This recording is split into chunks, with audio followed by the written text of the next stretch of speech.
At 26 years old, the family that had abandoned me 16 years ago suddenly reappeared in my life. This unexpected reunion sparked a series of emotions and reactions that made me question my own identity, as if I was a different person entirely. As the eldest daughter, I grew up in a seemingly happy family with two siblings, one 3 years younger and the other 5 years my junior. We shared typical family experiences, cooking meals together, watching movies, and playing games. We were close-knit until my father lost his job when I was 9. Blamed for things he hadn't done, he was unfairly dismissed, leaving my mother, who was working in a school, struggling to provide for us all. They decided it would be best if I lived with my grandparents until they were back on their feet. Initially, the idea seemed reasonable, and I embraced the change. That summer, I stayed at my grandparents' farm, caring for animals and enjoying the countryside. Little did I know, this temporary separation would turn into a lifelong ordeal. When school was set to resume, my parents assured me they were working on arranging a new home. I stayed a few extra days with my grandparents, waiting for their call. However, the promised days turned into weeks, and weeks into months. Every attempt to contact my parents was met with unanswered calls and empty promises. I grew frustrated and desperate for answers. I asked my grandparents if they knew anything, but they were as clueless as I was. Seeking help, I filed a missing persons report, but my grandparents dismissed it as mere drama, grounding me for my efforts.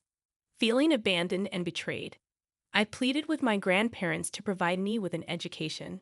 They enrolled me in a local public school, but adjusting to the new environment took time. Despite the challenges, I focused on my studies, determined to escape my grandparents' farm and find my parents. The lack of concern from those around me intensified my resolve. Everything changed when I overheard a conversation between my grandmother and my mother on the phone. The hushed tones in the kitchen revealed the truth. My mother was alive. My hope was rekindled. But the mystery of my parents' disappearance only deepened, leaving me with more questions than ever before. We were discussing my progress in school and various aspects of my life, and hearing her voice stirred up a whirlwind of emotions within me. I couldn't contain my feelings, and before I could stop myself, I called out to her. The moment my voice reached the other end, silence fell. Frantically, I screamed and cried into the phone, hoping that if I shook it hard enough, her voice would echo through the receiver. Grandma emerged from the kitchen, her face a mix of concern and frustration, instructing me to go to my room. I unleashed my anger on her, demanding to know why she had hidden my mother from me and why she refused to divulge any information. Despite my pleas, Grandma remained steadfast in her silence, leaving me to accept the painful reality that my parents had essentially abandoned me. Shortly after that heartbreaking phone call, my grandparents sent me to live with a distant aunt, a 5-hour drive away from their farm. I often wondered why my parents had chosen to send me away, but I never received a satisfactory answer. My aunt, my mother's cousin, turned out to be a compassionate and understanding soul. She embraced me with open arms, and when I questioned her about my parents, she admitted she didn't have any answers.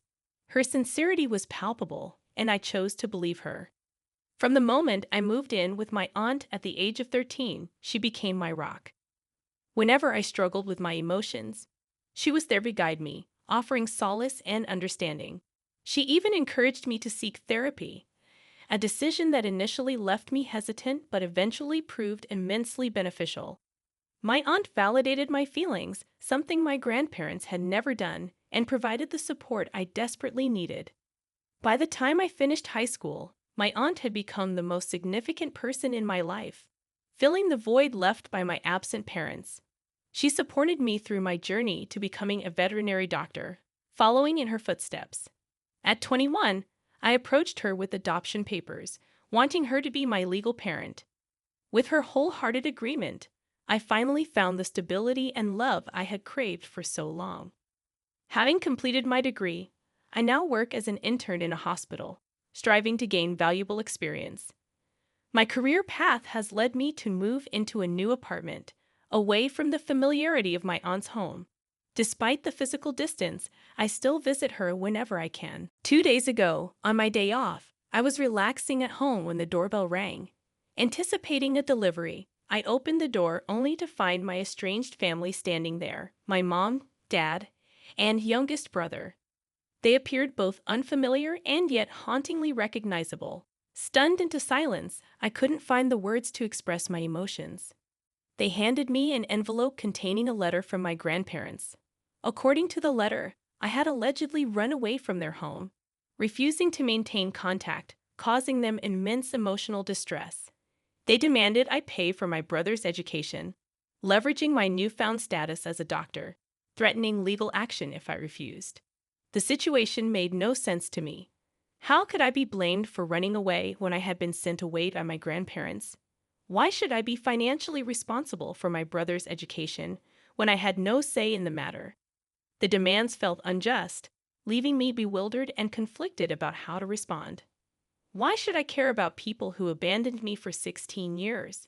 With a head full of unanswered questions, I staunchly refused to help them, insisting they leave my premises. When they persisted, I called the cops. They claimed to be my parents, but I stood my ground, stating that legally, I was my aunt's daughter and provided her name.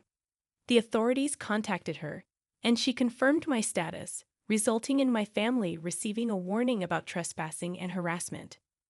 Since then, I've been bombarded with hurtful messages on social media from accounts owned by my family, labeling me as heartless. I confided in my aunt about everything, and although she understood my actions, she questioned whether I did the right thing.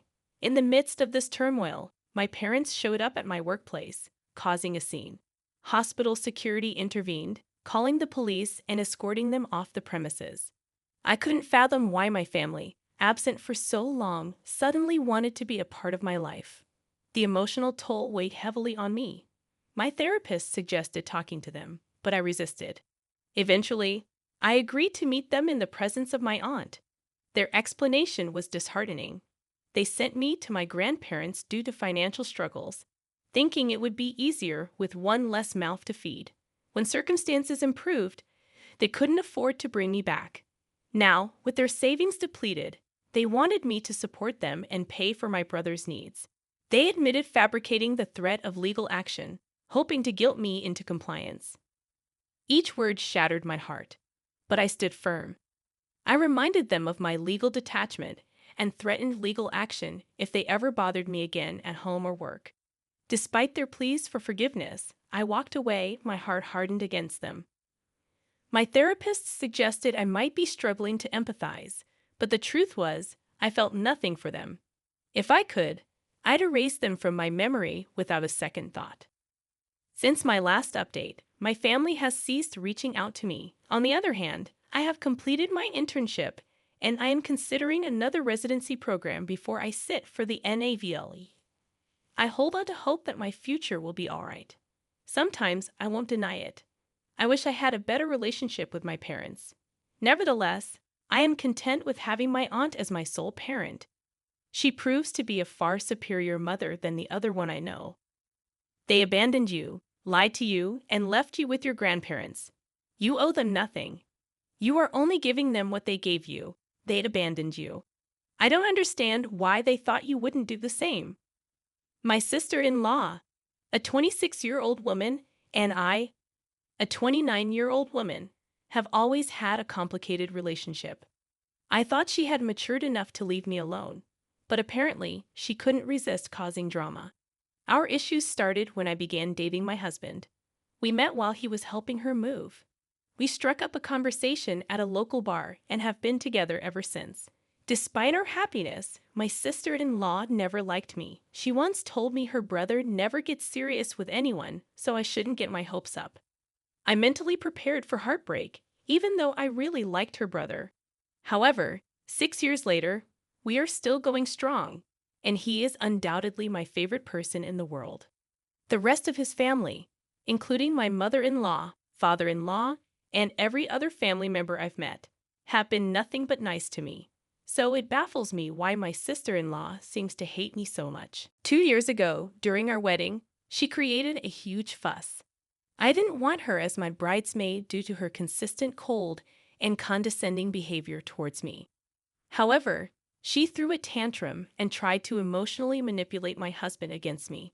To avoid more drama, I made her a bridesmaid. Yet she showed up in a white floral dress, angering everyone. My in-laws forced her to change, threatening to exclude her from family events if she didn't comply. She apologized afterward, and I thought she had moved past her immature behavior. Clearly, I was wrong. Things took a turn when I found out I was pregnant with my first child. I was thrilled and couldn't wait to share the news. While everyone else was excited, my sister-in-law's behavior was different. She didn't seem happy for us and consistently managed to make the moment about herself. During a family event, we announced our pregnancy, and she quickly diverted the conversation to her own experiences as a single mother, emphasizing how difficult it was for her to go through pregnancy alone and suggesting that I was lucky. As my due date approached, my sister-in-law offered to host a baby shower for me. Initially, I was grateful and excited about the celebration with my family and friends. However, my excitement turned to suspicion when she insisted on hosting the event at a venue 12,000 miles away from where we lived. She claimed it was a surprise, set up at a luxurious venue owned by her friend, and we wouldn't have to pay for anything. Despite her explanation, I couldn't shake the feeling that something was amiss. When I shared my concerns with my husband, he assured me that his sister was simply trying to do something special for us and that I might be overthinking it. He even rescheduled vital meetings so we could attend the supposed baby shower. We flew there with my parents, as my in-laws couldn't attend due to being out of the country. Upon arriving at the location, a lavish resort, I immediately sensed something was wrong. The decorations were pink and blue, but there were unfamiliar faces present. To my shock, there was another pregnant couple, and the woman was wearing the same white dress given to me by my sister-in-law. It became apparent that my sister-in-law had tricked us into attending her friend's baby shower, making me feel humiliated and overshadowed. Feeling utterly embarrassed and upset, I left the party in tears once I understood the situation. My husband confronted his sister, leading to her making excuses and attempting to deflect blame. He informed his parents, who were equally shocked and angry. In response to her behavior, they decided to cut her off financially. They had been supporting her financially for years, but after her actions, they withdrew their financial aid and decided she should fend for herself. They even warned her not to show up until she learned to act responsibly. Although my sister-in-law blames me for her misfortune, I maintain that I didn't ask my in-laws to take any action. This was entirely her own doing. While she tries to manipulate me, portraying herself as a single mom, I can't help but believe she deserves the consequences of her actions. Despite her attempts to guilt-trip me, I stand firm in my belief that she brought this upon herself. My sister-in-law is by no means destitute. She won't be left penniless with her son due to this situation. She just needs to adjust her lifestyle and figure out how to manage her boutique independently. Moreover, if my in-laws genuinely believed their grandchild was in jeopardy, they would step in. I'm confident they won't hold a grudge for long. Although they might not fund her boutique, they'll likely assist her with general expenses once she acknowledges her error and apologizes to me, rather than attacking me for her perceived misfortunes. My husband firmly stands by my side, assuring me that I never have to forgive my sister-in-law or engage with her again. He apologized for not intervening earlier and taking stronger measures to keep her away from me. My kind mother-in-law is planning a genuine baby shower for me, promising a delightful celebration where I can focus on the joy of our upcoming child, forgetting about my sister-in-law's antics. However, my sister-in-law crashed my baby shower despite being uninvited. On the day of the event, everything seemed perfect. My mother-in-law had beautifully decorated her backyard, and delicious food and drinks were served.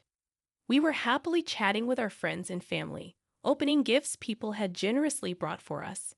But when my sister-in-law arrived, having found out about the party through social media, she exploded into a furious tirade. She created a scene, shouting that her parents didn't financially support her, but had no issue throwing a lavish party for me, someone she deemed unworthy of such attention. At that point, my mother-in-law had had enough. She promptly escorted my sister-in-law out of the garden, apologizing to the guests for the disturbance.